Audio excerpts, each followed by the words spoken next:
فيه مرحلة صعبة كده اسمها التوهان، إنك تبقى تايه بين كل حاجة وعكسها. من أصعب الحالات اللي مريت بيها هي حالة التوهان. حاسة إن عايزة أمشي وأسيب كل حاجة بس مش هين عليا، فحاسة بتوهان. حاسة إني عاوزة أوقف كل حاجة بس مش هينفع، فلازم أكمل، فحاسة بتوهان.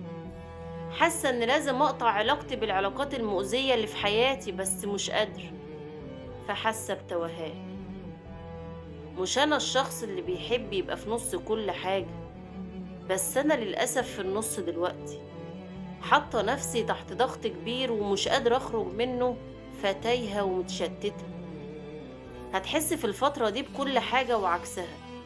هتبقى عايز تعيط بس مش قادر، عايز تتكلم بس مش قادر، عايز تبقى جنب صحابك بس مش عايز تختلط بحد، عاوز تبقى لوحدك وخايف تبقى لوحدك. أصعب مرحلة هي مرحلة التوهان.